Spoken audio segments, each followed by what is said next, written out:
Heavenworld is a curious case. It's developed by one guy, kinda looks like totally accurate battle simulator. Its description on Steam doesn't really sell it that well.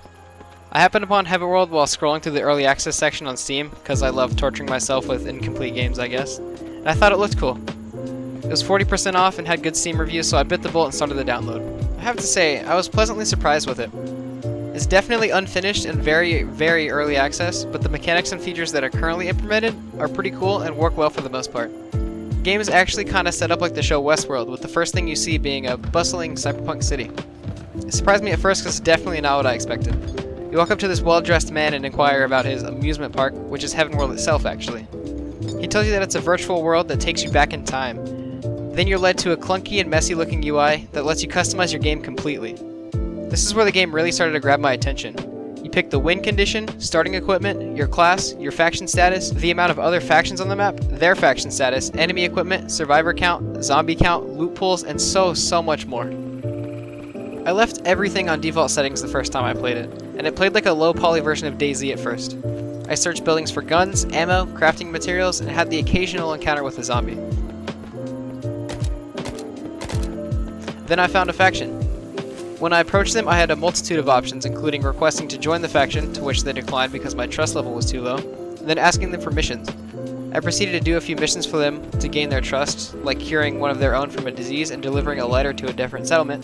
Then I went and started my own faction anyway because I sounded cooler than joining theirs. But unfortunately, after seeing how shallow some of the faction mechanics are, the intrigue kinda stopped for me.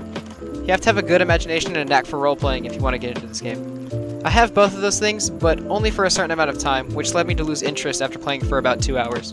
Just like with other zombie survival games like DayZ, Scum, or Rust, and I know Rust doesn't have zombies anymore, but it still fits, some of the fun comes from making up your own stories as you play. And that idea is much less interesting to me without the intervention of other online players running around in the world. You can explore the map in Heavenworld without worrying about being sniped by someone or having your base be raided. That is, unless you set one of the NPC factions to be hostile towards you when you set your game up.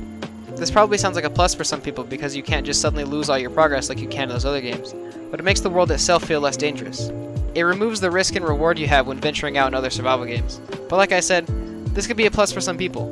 One pretty unique thing that Heavenworld has is game masters. Similar to tabletop games like D&D, Heavenworld has a game master controlling everything in the game world. You'll see on the bottom of the screen when the game master makes a decision, and then something new will happen in the game. The game master basically acts as an NPC who controls the rest of the NPCs. It picks what they do, where they go, how their bases build up over time, and other things along those lines.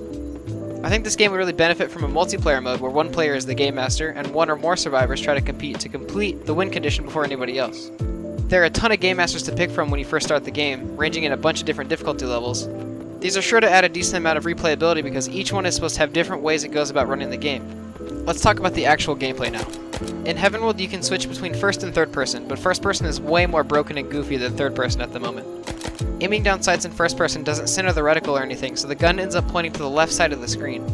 Third person combat feels good, but the game is really easy. There aren't any big threats besides some special and mutated zombies, but the AI can easily be outsmarted by just climbing on a roof or something. The game is still fun as you have the freedom to explore, scavenge, and fight just like in any other survival game. Once you build up your faction, or become a leader of a different one, you can order squads of NPCs around to scavenge and build stuff for you. I was really excited to get to this point in my game, but once I got there I realized I was basically just making the NPCs play the game for me while I did nothing. So I started following the squads around and helping them out. If you have the drive to roleplay and create your own story, you can have a lot of fun here. In the end, Heavenworld has tons of potential. It is being developed by one guy after all. If I had to describe the game in just a few words, I'd say it's like customizable State of Decay with polygonal graphics. It's a fun game, just remember it is in early access and has some rough edges. If you're interested in the game and its progress, I threw a couple links in the description to the game and the dev's Twitter.